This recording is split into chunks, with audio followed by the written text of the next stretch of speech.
Ladies and gentlemen, welcome back to another episode of the Not Studious podcast. My name is Justin, alongside myself is Mike, and today we have a very special guest.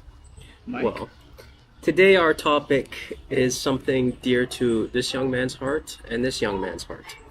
The education system. Yes. So, as you guys know, Justin wants to be a teacher one day, and we decided to invite a good friend of mine, Saeed, here today.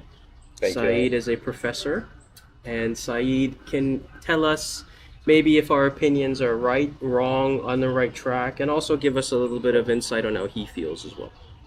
Yeah. So first things first, why don't you tell us a little bit about you, who you are, and what you do?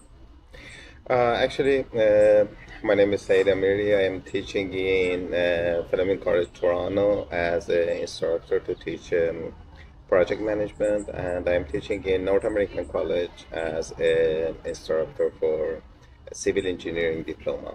Oh.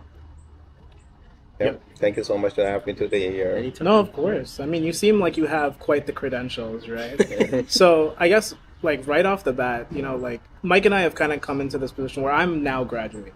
He's just about to. Yeah. And over the years, we've developed our own opinions on what we felt education was. And a lot of it just seemed like a lot of tedious work. And it's not that we didn't necessarily gain anything from education, but it just felt like there was so much more we could have gained had it been changed in a certain way. So I'm curious, with you being a professor, there's certain guidelines that you follow, I guess, when you teach. How much do you enjoy following those guidelines, and if you could change them, what would you do? The things that I'm going to compare it with my past, which is what happened when I educated. The professor in that time, they are so restricted about whatever we are going through that. We need to pass certain amount of knowledge. If we are not past it, it's not like today. It's true. The question is specifically designed for that exam or assignment we have it. We are going through that one. I don't want to say it's hard, but they are looking for you know something, you educate something. And these days it's much easier. And that time, I remember when I'm going through to find any answer, the things that happen, I need to ask my friend. My friend knows somebody, he knows somebody, and then he might know my answer. Oh my. For my project, I had to send them mail, not email. Wow. Send them mail. It took me 1 month. It's go there, and I just pray the person answer my mail. Wow. And right now, easily from ChatGPT, hey, I'm looking for that. Okay, based on this research, you have it, or best case scenario, you are not trust ChatGPT, you are going through the website. Right. You find whatever you can understand, okay, it is accurate, is it the good one you are looking for, it's not fake, whatever, and then voila, you have everything. Fair. So would you say it's more practical now then? Like teaching as a whole, do you think, I think from my experience, the way they teach you, it's very, there's right and wrong, right? Okay. I think there should be more of a middle ground. You know what I mean? Because real life doesn't work where, at least in most situations, where it's just a right and a wrong. In the sense of your career path, right? Obviously morally and stuff, that's a different story. But your career path, you can do a job correctly, but not, the same way somebody else would do it. However, it still gets done. Do you know what I'm trying to say? So with that in mind, is it fair to say that being able to use things like ChatGPT or being able to have multiple opinions on something, professors and teachers as a whole may be more open-minded to different methods of achieving the same goal? That's exactly the idea that I want to bring it up. The transition is so fast, we can't keep up. Yeah. Not only us as a professor, but also the student can keep up. We don't know how we are going to use it in a proper way, which is every single thing. The things that happening on the past, I know something, I try to teach it to you, and I make sure you know it very well. No, your next step is you became a better person than me. You are going to find more knowledge than me. But right now, we don't know. It's there. We asking. We have an answer. Okay, what else we have to do? You know, it's creativity, it's killing creativity. Yeah. On that time, you try to figure it out this way, that way, whatever you're killing yourself to find the answer. Right now, easily you have the answer you are looking for. Exactly. Exactly. That's the thing happening these days. This transition from the past to the future is so fast. Yeah. So It is. fast. It We is can't keep extremely it. We fast, can't keep it. Even keep us, up. we have a hard time keeping up, and we're part of it. We're part of that future, so it's hard. Because, and here's another thing I want to ask you too. So, there's, to me at least, that there's, maybe you agree on this as well, but there's a difference between book smart and then street smart or common sense smart, right? I feel like academia as a whole only focuses on this side, the book smarts. Nowadays, maybe they're more inclined to helping people, on the street smart side of things, because they may teach you how to do math, and they may teach you, I think we talked about this personally once, but they may teach you how to do math and be really good at science, but how do you teach a person to be a person in society, right? How do you teach a person to fit into society, to make friends, to be sociable, to be approachable, to know how to communicate? Those are things that aren't necessarily in the education system or any curriculum, but I feel they should be, because that's just as important as it is to be good at studying. Don't you agree? The things I want to tell you, I had a professor. His class, he teaching me structure analysis, and his class is not. It's really hard.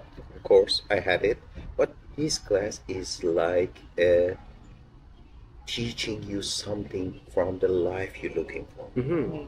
That's the thing we need from all professor as well. When I'm going to teach in the class, it's not necessarily I'm going there and then talking about, okay, this is math, this is physics, whatever it is. Not each classes, but couple of classes, we need to talking with the people. We need to go further with them. Right. It's not only teacher, be a teacher. You need to, before, if I see my teacher on the other side of the street, I'm just ran away. Right now, honestly, it was like that because we're afraid of them. Right now, when I see my student, they all come toward me. That's the difference we have it these days.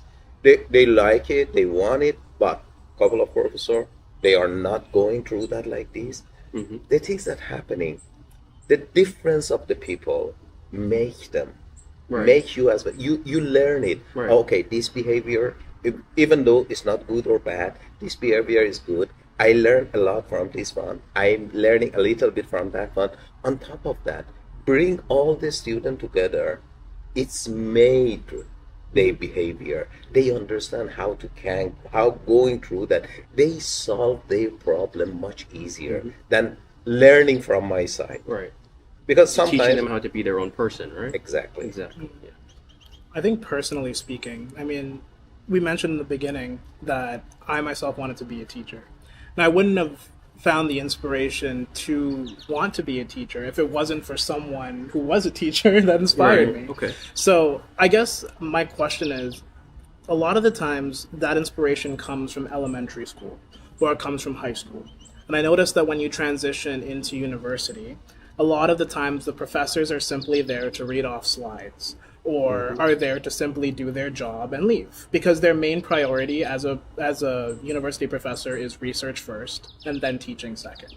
So out of curiosity, for you sound like you're very passionate about what you do. You sound like you try to be an inspiration for your students and that helping hand. What is it that you do in your classroom that separates yourself from these other professors that are simply there to get a paycheck? Actually, the things that you are talking, I don't want to say they are going just to read the slides and then finish it. I'm going to share, especially in the project management, I'm going to share my experience with them. When I'm teaching them, I'm not going to teach them, hey, this is what you have to do. Just imagine, this is lead, this is lag, you are going through that. And then after this, if lead is not working or lag is not working, we have these, that. The student look at me like, okay. Honestly, it's okay. Sure. But when I start to tell them, the project that I had it, the things that happen in my project, I feeling like, okay, the project manager comes to me and start to nagging on me, what the hell are you doing, blah, blah, blah. And then I am feeling like, if you wear my shoes, what are you doing? We have these. I explain the scenario. Sure. I involve them. I bring them in. When you bring them in, they involve, they learn as a passive learner. Sure. But when you are, I'm just going to read it, they are studying. You want to break? Please. See, so I think we've had a conversation previously, and you told me that you're a teacher that allows students to learn in the way that they're more comfortable with, versus trying to force them to learn just one specific way, right? You allow them to be more hands-on.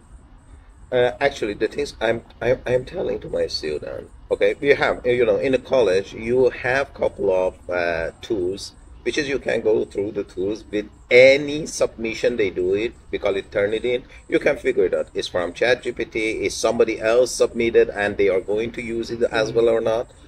I'm not telling them don't do it. Sure. I asking them use it. Even though in my class I ask them just use ChatGPT. Yeah. Do whatever you want, especially when they are going to write the reflective journal. Sure. The things that happening, I ask them do it.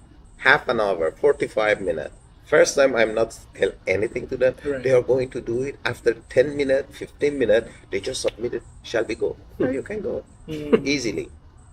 Next time they come back and I put everything on the board and say, hey, look at it. Yeah. 100% similarity with ChatGPT. 100% similarity with somebody else. You stole it. Yeah. Oh, we didn't know that. I know you didn't know that. No, do it in a proper way. Go through that. Understand what you want.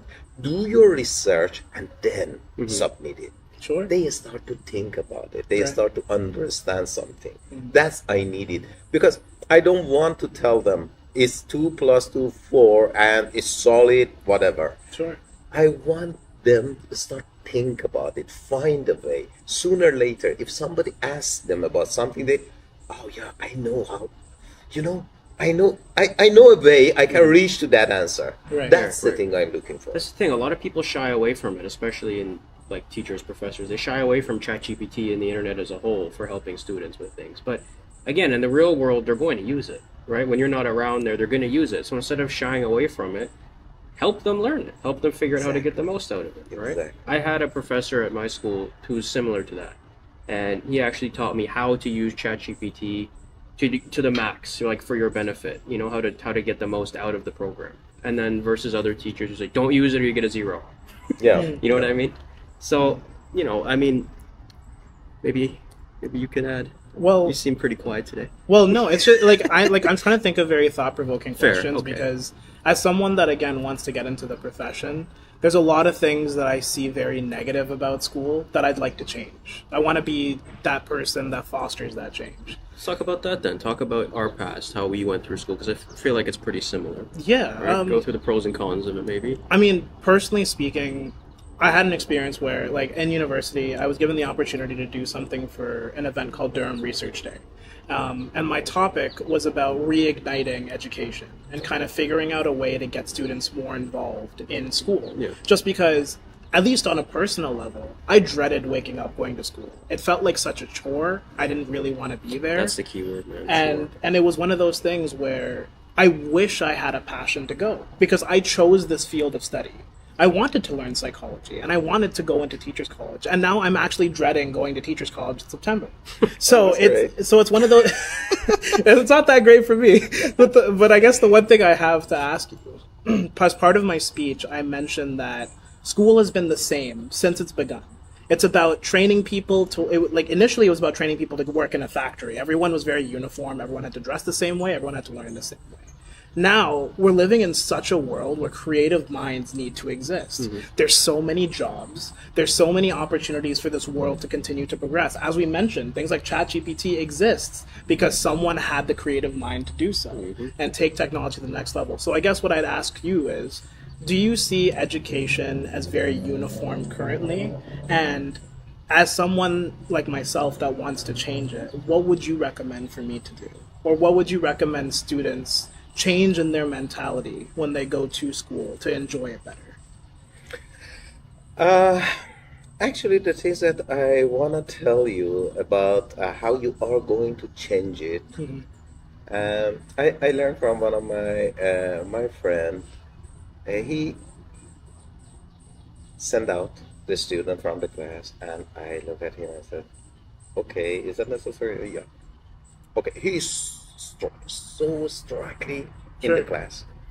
And then, imagine, next class we have it, the guy come back to the class and, okay, please, welcome, have a seat. I said, are you sure? Oh, yeah. The things that happen, he told me, he said, hey, they are here to learn something. We love them. Right. We are not going to punish them.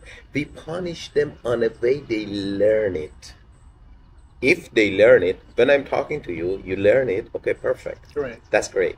If you don't learn it, I find a way as a teacher. I want to ask you one question. Did you remember all the teacher you had it? I actually From do, the funnily school? enough. I do. No. The things I want to reach out that is there is very, very, very little of them you mention in your life. That's very true. I agree with that. I agree with that too. There's even the first question, there's only a handful I remember, like, off the top of my head without having to think, right? Exactly. And it's because they stand out for being more innovative. Yeah. That's the thing we're looking for. Yeah. If you want to become a teacher, you're supposed to become that person. Sure. Because the other person, we need discipline. Yes, we need it. Sure. We need some teacher. They are going through all the physics, mathematics, and these things, which is, I don't want to say you will use it later on For sure. in your life, but it will change your mind about the things. Right. You are going to understand something, how they are connected to each other, how these numbers helping you Right. in your life. That's the thing we are looking for. After that, the things that the people need, as Michael said at the beginning, how we are going to bring them attention. Sure. It's on you.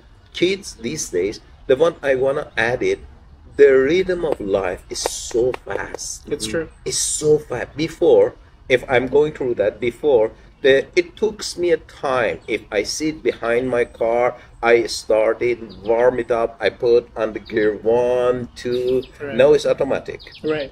And it's reaching to 100 took me something between 25 to 30 seconds. Right now, 2 seconds. Right. The rhythm is completely changed, and you need to find this rhythm. You need to understand it when you are going to the class. The people listen to you 1-2 minutes if Right. you seriously want to talk about it. After that, you need to figure out something. It's true. And it's coming with love, with passion. That was, You can change it, definitely. yeah, I mean, like, I always think too, like, I mean, we talk a lot about your experiences as a professor. I'm curious what got you into the profession. Because we talk a lot about how, once you're in the thick of things, we can start to change things. But it's really how you start out, right? Because you don't just get into the profession randomly, right? So, No. So, like, what about you? What was your experience? Actually, if I wanna back in the day, Yeah. when I graduated from high school, when I was 18, Yeah. in my back home, you need to pass an exam. It's an entry exam. After you pass it, they will grade it you based on the score that you have it. Now you can start to going through whatever. Okay, you want to become a engineer, doctor, whatever you want to go into. Sure. But when I passed the exam, I was eligible to become a teacher, civil engineer, Oh. what you call it as a pilot who, Oh, wow. yeah. Yeah. One exam? One exam, Wow. and you will have couple of choices. You can go Okay. through that. Yeah. I back home, and I love my dad. Sure. And I said, "Hey, Dad, this. And he said, "Okay, you became a civil engineer." I said, "Dad, I love to teach." Right. I said, "Yeah, but in my back home, the teacher not enough money they earn it." And I Sure. said, "Okay." That time, I love to be a teacher. Right. When I came here and I love to be a teacher. I did it privately, especially for everyone. But I love mathematics. I love it. Really? I love it. I don't know how, but I love it. I don't know how either. Yeah, me neither. Zero clue. We equally despise it. I'm sure there's a lot of people watching that will also despise it.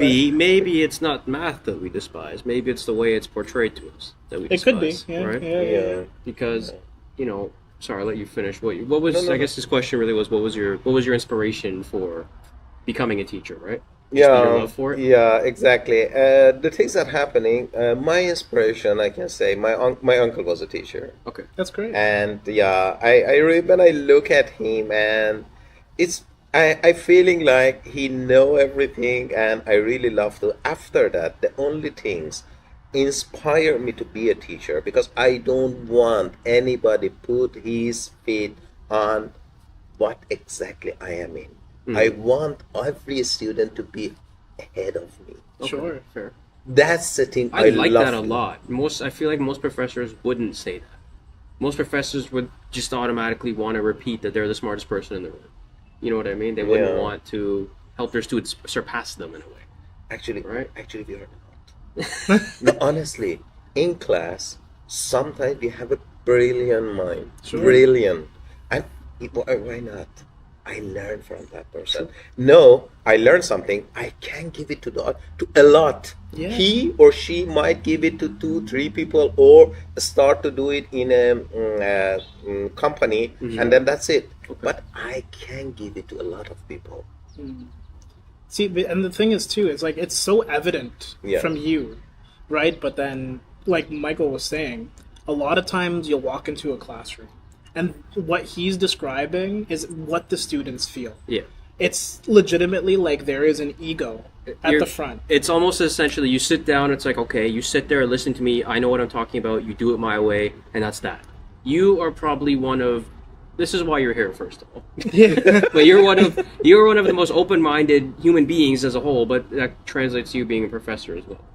Right? Yeah. And it says a lot. It says a lot because your students probably prevail, and we talked earlier about students remembering their professors. I'm sure majority of your students would remember you just from how you're talking right now. I'm gonna remember you now. Yeah. Like I would have like I'm Teach I'm like taking, Saeed, okay? I'm taking psychology, but I would more than happy like be wanting to enter in your class. Be you know, Saeed like, number 2 in the room, in the classroom. everyone Definitely. is unique. That's the Okay, other fine. thing, you know Yeah. what I mean? Use him as inspiration. He then. is my inspiration Okay. now. Oh, Yeah. Thank you. Yeah. See, because as we said earlier too, a lot of the time, I know you didn't agree, but it is when you sit down, especially university, it is just 3 hours of PowerPoint slides and the professor at the front just reading off. Students are writing notes, students are talking, students are there like this. It's, I know. so Very boring. and this is kind of for you too. I mean, obviously, I don't have the background to tell you how to teach, but Sure, I yeah. would suggest that maybe you do it in a way, because I've had this, and I think it benefits everybody. Implement different styles. Yeah. Use your slides. Do some group work in there. Yeah. Allow people to expand their minds, interact with other students as well, because that's something they don't teach, but they should. Yeah. Interaction, socialization, communication, right? Those are important life skills as well. So I think being able to teach with all of those aspects in mind, maybe in different ways, it would impact you as a teacher. You'd learn more from your students, and they'd learn more in that classroom, because maybe it's impacting, or you're hitting all of the right dots when it comes to someone's different learning style, right? That's true. Visual, physical, hands-on, listener. It'll impact all of them if you do different things. Well, if there's anything I've learned, it's definitely from you. Like I always felt like, I mean, we talked about this already. Every student learns differently. Mm-hmm. So I think a goal of mine, especially based on everything that you've said, would be to cater to each of these individuals, because everyone is so unique and everyone is so different. Like I knew that the best way that I was learning was to present things to the class. There's a lot of people that hated it, but I would gladly do my research, make the PowerPoint slides, go up in front of the class and speak. And people might hate it, but I did my best to make it as like funny as possible. Nobody would ever leave my presentation not thinking that they wanted me to teach the next day. Exactly. But it's because professors allowed me to do that, or teachers allowed me to do that. And Right. I think that's why you're such a great person to have on here. Because I'm able to reaffirm my belief that, if we're able to let every student kind of do their own thing, You have to give them freedom to work, right? yeah, they'll all be It's- successful. There's not Exactly. only one right way. Yeah, that's true. It's exactly happening to my class. Anybody wanna teach in my class, most welcome. Yeah. Most welcome. I'm going to help them. I had 2 people, they really love to teach, and they're really good at that. Really? For the first time, they did really good job. That's good. I like that. Yeah. It's all the assignment. Then I give it to them. It's not the assignment they are going to do something or build something. Sure. the assignment I gave it to them, they are looking for learn something. Yeah. Because easily I gave them assignment. Sure. I'm going to prepare them how they are going to present themselves. You are so good to do that, but I have a couple of people in my class, they are so shy. Yeah. They even though they don't want to do it. Right. One day I had it in the college, and one of the student panicked, and I said, "Hey, no worries, just come here, sit beside me." No, you are the person who are going to assess everybody. Right. Don't worry, just sit here, Sure. relax. That's the thing we are looking for. Yeah. The people comes to the presentation, they are going well dressed. One day, I remember it the first time I started working with Columbia College. All my students come well dressed, tie, suit. Wow. The ladies come well dressed, and my course manager comes to my class and said, "Knock on the door." I said, "What? You're a student?" I said, "Yes." I said, everybody in the college thinking they are coming to buy the college. Wow. Really? And that day, that was fabulous. It's like boom in the Yeah. college. And everybody liked it. Right. Even though the student loved that. I said, see, when you are coming in the proper way, when you do the things in the proper way, Sure. it give you a self-confidence. Mm-hmm. You see, when you are coming well dressed, you speak completely different when you are coming with the sleepers or whatever. It's true. Yeah. Yeah.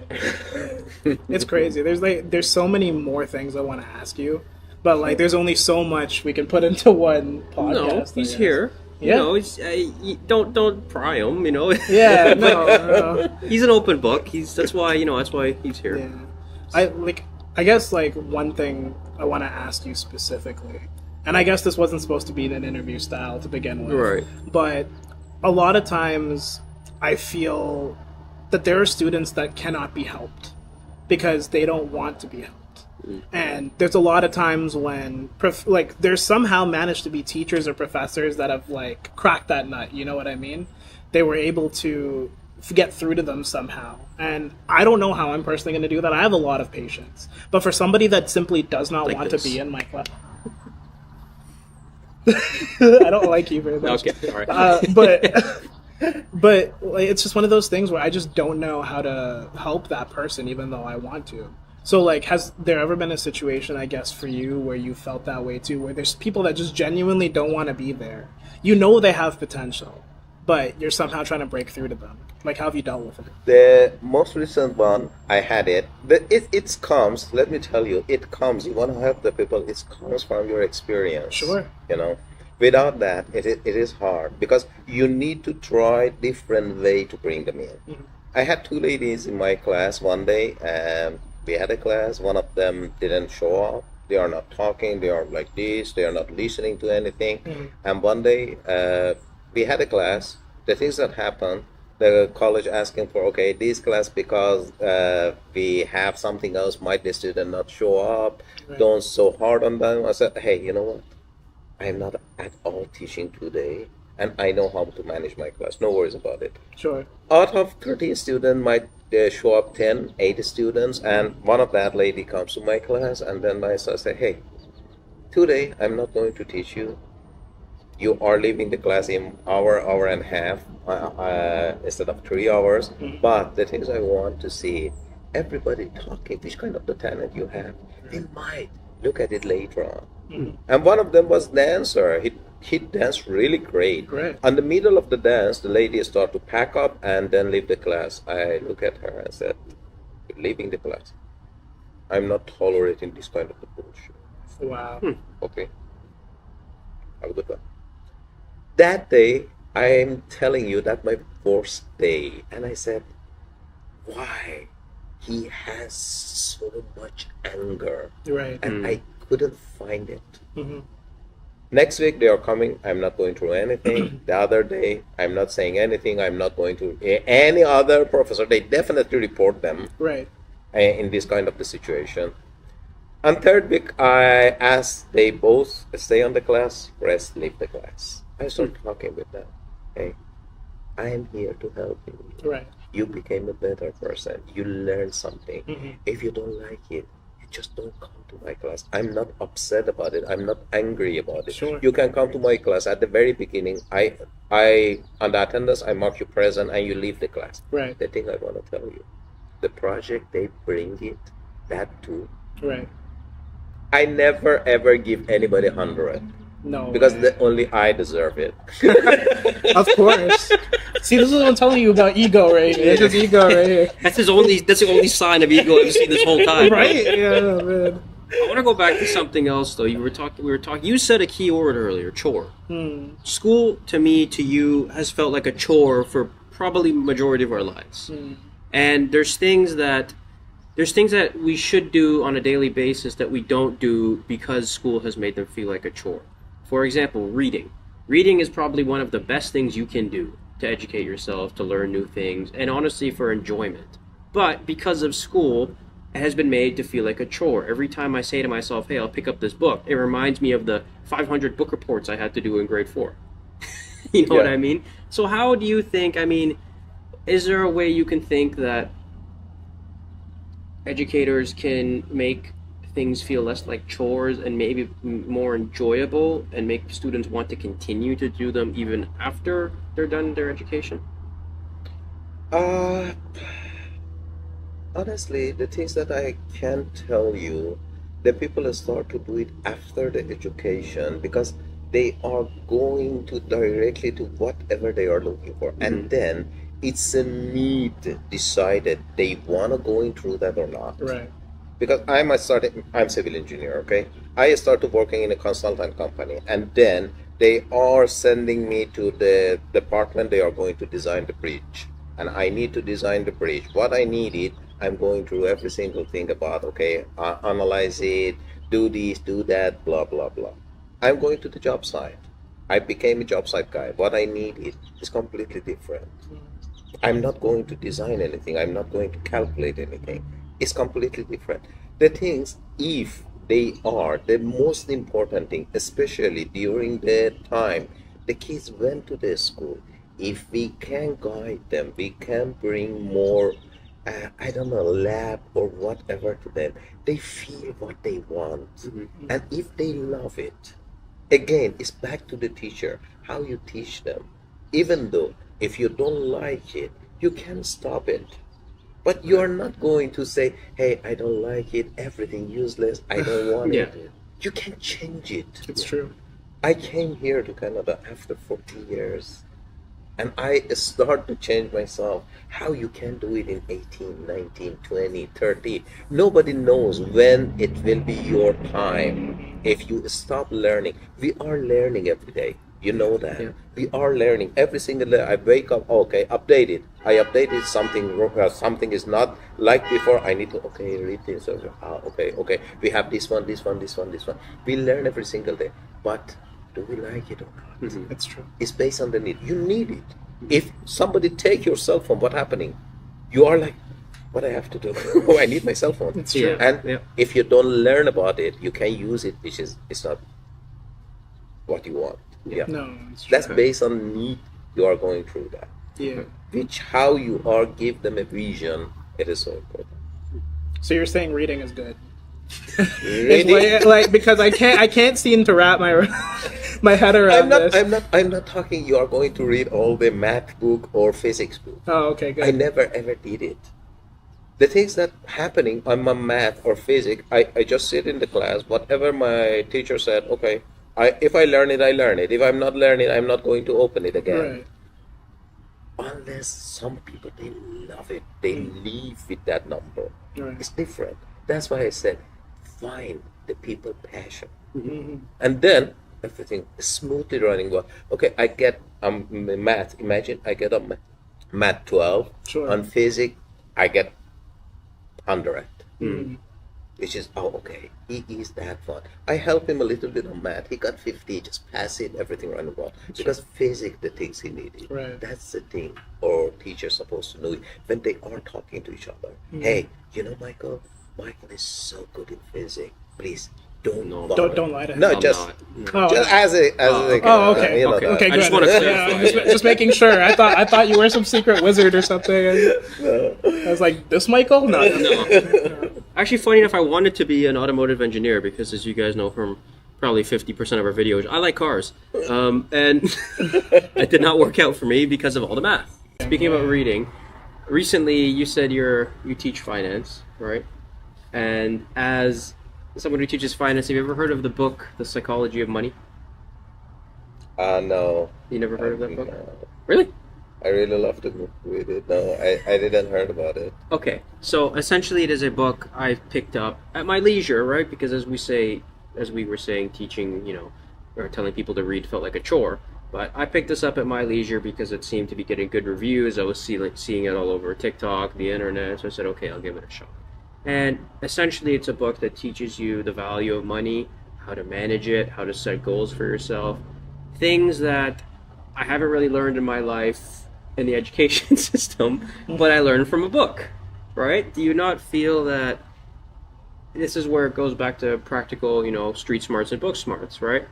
Teaching financial management, I mean, prior to upper education, because obviously in college and university they get into it a little bit, but in middle school, maybe early high school, essentially when kids start making money, shouldn't they start to teach them, okay, now that you're making money, this is what you do with it, save, spend, invest, things like that?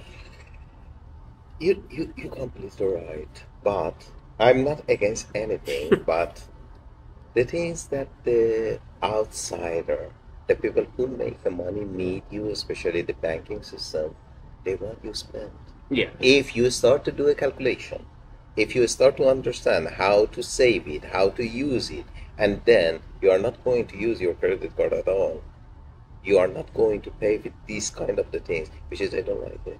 And they are not allow you to going through that to somehow, because they have money, they have a leverage on everything, and they don't like it. See, there's something specifically from that book. The chapter was called Compounding versus Conforming. What you just described as conforming to society and what they want from you. Compounding, like interest, right? You can live off of interest if you play your cards right. You can throw all your money and invest it and just simply live every year off of the interest. Basically spend money that wasn't yours to begin with. Free money. Exactly. People don't understand that because they don't get taught that. But people understand it.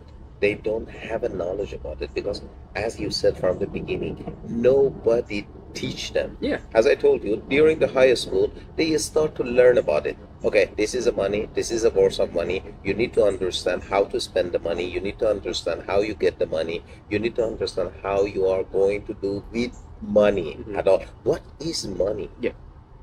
When you are talking with the people, what is money? So, money is money. We are going to spend it. Spend it. Yeah, You that's see? the first thing you say. Yeah, spend They it. are spend it. They are not thinking about it. They are invested. The money is make us something. No, you buy something. You pay by car. You pay by food. That's how they look at the money.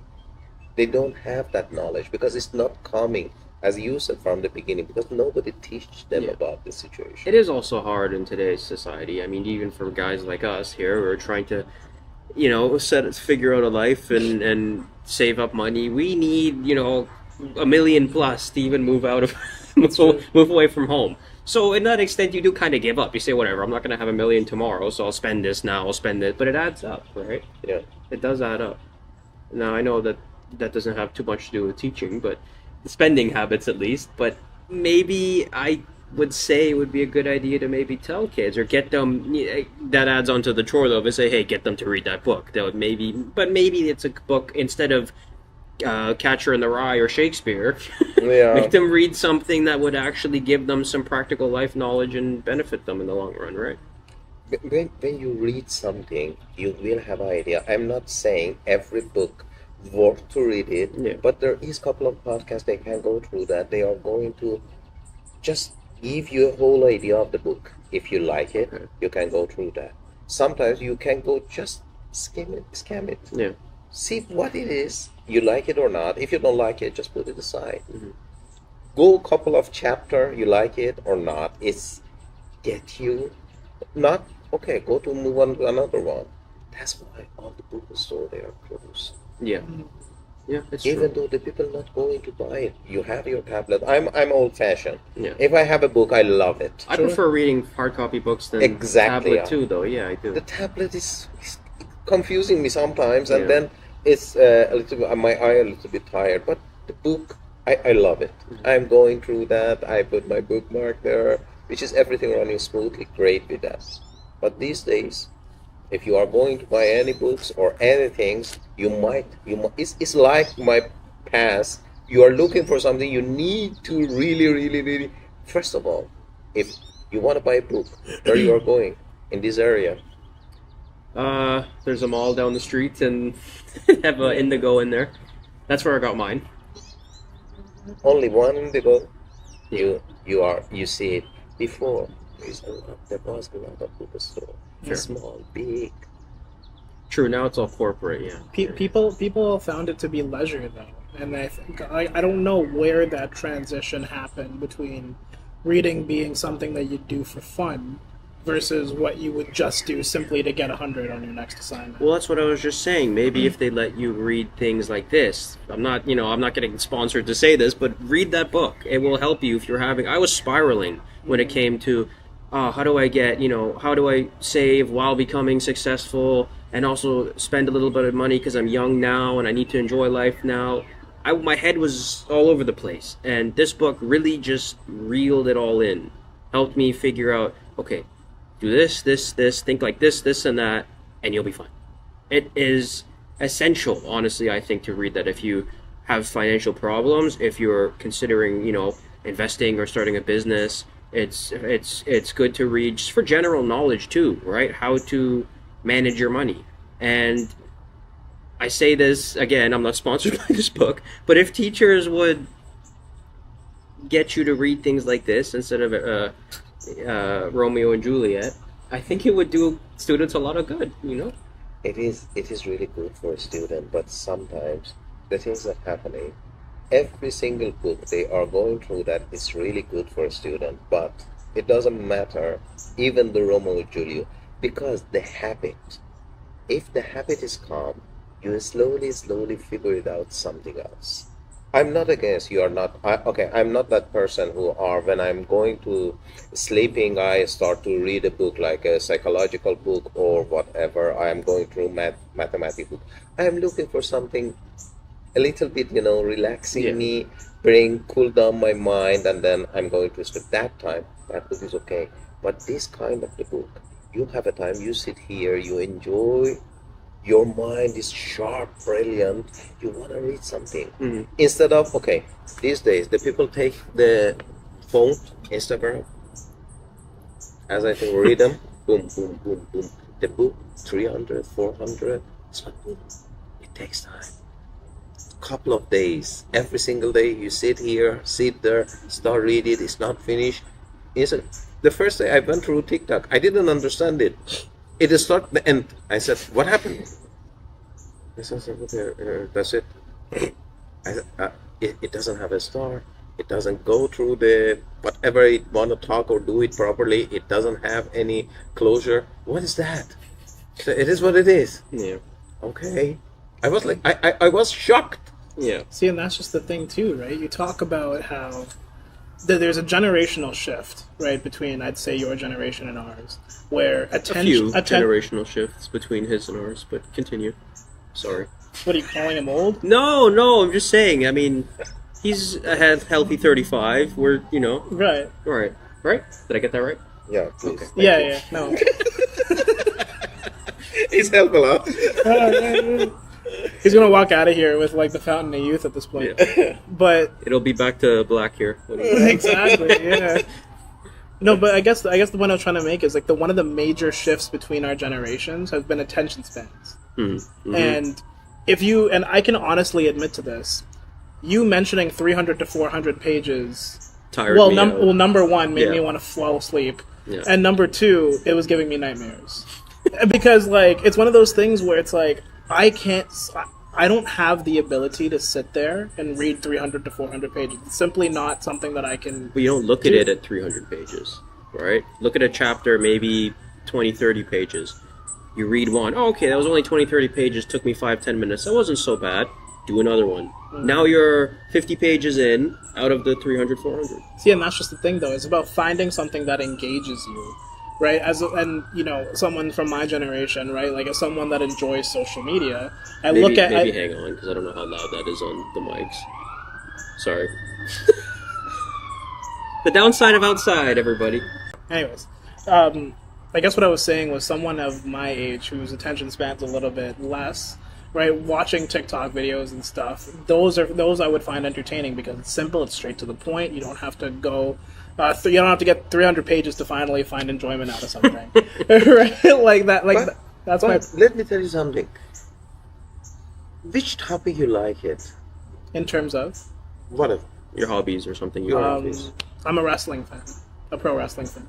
Okay, and imagine I'm start to talking about that wrestling things. Yeah. It's a book about it, which is talking about this. I read it or somebody did it, Sure. and give you a explanation or give you a very, very, very brief talking about the book. Right. What you're doing. I Do you look at the book is 100,000 or 10 pages or 500? You love to go through that. It's talking about this guy, that guy, how they met each other, how really I want to. See, but here's where I would disagree with you because I guarantee you there's someone that's already read it and that's put a 10-minute review of it on YouTube. TikTok, yeah, it's or true. on TikTok. Even for our videos, Saeed, we started with the clips, okay? Those clips used to be 30 seconds. And I would watch the analytics, and people would only watch maybe 20 seconds of it. Maybe So even 10. Maybe even 10. So all of our videos now are between, some of them still go to 30, but most of them are between 15 and 20 seconds now. Simply because people's attention, I will get more engagement on those videos that are it's just 10 seconds. Yeah. I know. But in that 10 seconds, half of the people are gone already. It is ridiculous. I'm not like that personally. I can sit through something, especially as you said, if it's something I enjoy. But I will admit, even because of social media, my attention span probably went from a couple minutes to 30, 40 seconds. Just for one specific video or, Because the people don't want going through it in a proper way. They just want to get the answer, Yeah, whatever they are that's looking what for. it is. When you're talking about the finance, they are going to understand. They don't want to understand. Yeah. Okay, you tell me, I invested. Okay, tell me where. Yeah. Yeah. Bitcoin. Yeah. Okay, no worries. I'm true. do it. I let me explain it. Yeah. Might you don't like it. You need to know it. Okay, if you are going to invest, it's going up, down. Yeah, yeah. You need to know what's happening, but they don't want it. I spent hours last summer. I have a notebook full of pages on the stock market and how to invest it. And I kid you not, that's probably 10 to 20 hours, okay, not that long, maybe 10 max, worth of my time that I spent, an hour video here taking notes. And it was hard to watch. It was hard to sit through somebody talking for 40, 50 minutes for, 8 separate videos. I didn't do them all at once, right? I did one a day. But I did because it's something that I was interested in. It was something I want to know more about. And I have not invested a penny since because I watched so many things. I learned, but it also confused the hell out of me. Yeah. Right? And that's the problem. Sometimes there's just too much, right? I know people say they want the answers, and there's things online like, okay, use us and we'll tell you what to invest in, this week or next week. Sure. But who do you believe? Who do you not believe? It's easier for you to just figure out a plan yourself. And if you can figure out a plan yourself and rinse and repeat that strategy and it's working, then maybe you can share with other people too, right? Yeah. But the point I'm trying to make is there's a difference between just getting to the answer and overdoing it. What is the sweet spot? How do you balance those two, right? Of not overdoing it, but not just jumping the gun either. It is hard to. It depends on when you are going through that. It depends on how deep you want to understand it. You know what I'm talking? When you are talking with the people, the knowledge of them, they are like an ocean, but the deep is like this. The other people, is like a pool, but they know. They know it. Yeah. When you talk with them, you're satisfied with the answer. They know every single thing. You are going through that like this, and this is the next step. This is that step. On other hand, you can use this kind of the step as well. But when you are going to reach to the answer with that guy, this is the step you take it. They are not going through the pros of fools. They are give you the answer which is the people looking for, because they are thinking it's wasting a time. I'm going to watch my video in TikTok, in Instagram, blah blah blah blah. What's is added to you? Nothing. Do you have idea to talking? Just sit with the people and talk to them. They don't have idea about talking. You're not going through any topic with them. Yeah. I find it really funny. We talk a lot about the short attention spans and talk about a lot of the social aspects. How many people have you come across as your time as a professor, people that aren't able to carry a simple conversation? Because think about it, right? They don't teach you that anymore either, right? Well, That's what I was saying. They don't really teach you communication. I don't know. I don't know if I'm biased or not. As someone that considers himself to be an extrovert, I feel like introversion stems from you not having been taught how to interact in society. I am an extrovert too, but as time goes on, I am less inclined to approach people just because of society and how I feel everybody is so defensive and isolated. Yeah, this world has become corrupt, and it continues to become more and more corrupt every single day. There's a new thing that somebody's offended by. Yeah, there's exactly. a new topic that you cannot discuss, and it's simply come to a point where you're becoming muted. The whole idea of living in a country like Canada is that you have freedom of speech. But like, this is a complete side note. The point that I'm trying to make is that if we can't carry a simple conversation, like, how does this carry on from a classroom into the real world? Like, we're simply taught to, you need to shut up and you need to listen to me, and then once you leave the class you can do whatever. At that point, people just want to leave. Nobody's there to interact because they're all burnt out. Yeah. I can honestly say that by the end of my degree, I felt burnt out. I no longer wanted to go to school. I didn't want to get a job. I'm not done yet, and I'm already mentally done. That's the problem, Right. though, right? Like, how do you, I just don't understand how to avoid it. It's tough. It is tough. The first things we need to go through that is to change the mentality of the government. The school not supposed to be like the old school. Right. The people come to the class and stay on the class 3 hours and then left the class. It's a free class. You are coming for 5 minutes, 10 minutes, 15 minutes based on the understanding of your professor. It's true. 10 minutes is more than enough for you. I want to tell you, okay, you are reading this book from here to here. This is the things I went through that. And next time you come back to the class, if you understand it perfect, you are going to do this assignment. And then the things that I did it in my class, I pick a group randomly. Yeah. When I gave them an assignment, I knew they are going to do a research or ChatGPT, whatever. I said, I'm not going through that. But I pick randomly. I don't care you are using ChatGPT. Sure. But I care when you are here, you understand what you're talking about. Right. I don't want you to read it for me. Right. Because if you read it, you are not get any attention. It's true. Imagine, I'm here with you. I said, okay, what's your question? Yes, I want to tell you the things that happened today is... It's inhuman, right? Yeah. It's a machine. Yeah. There's people that ask ChatGPT how to tie their shoes, things. There's so many times, even for this podcast or this channel, right? And I said, hey, what should we do next, Justin? This guy, hey, ChatGPT, what should our next idea be? I said, no, Justin, no. It's gonna come from you. Well, think about it this way, too. And this, again, translates to what I was saying earlier, is we've become so accustomed to relying on everything but our own minds. Yeah. And, like, you had mentioned it in a previous conversation of ours, where there's only so far you can take it. It's all about integration. Well, now, granted, ChatGPT can give you a somewhat human response if you talk to it like a human. Right. But you won't know how to talk to it like a human without human interaction, so it all ties into each other, right? It's true. And, like, how are we supposed to integrate something we know basically nothing about into a society that also knows nothing about itself? Fair enough. Yeah. It's a very complex topic to get into. I'm saddened, honestly, by the way. I mean, I know this isn't necessarily your field, but the psychological... That would be my field. The psychological state of society at the moment. For people like us, whether it comes to socializing, dating, everything just feels dark. I don't want, I want a family, I want to be successful, I want to talk to people, get to know people. I'm scared to do those things because I feel like he just said, I can't be me without it being judged or frowned upon in every situation I'm in. That's okay. The way to solve it is arranged marriage. I'm not you. You don't have to. You don't have that luxury.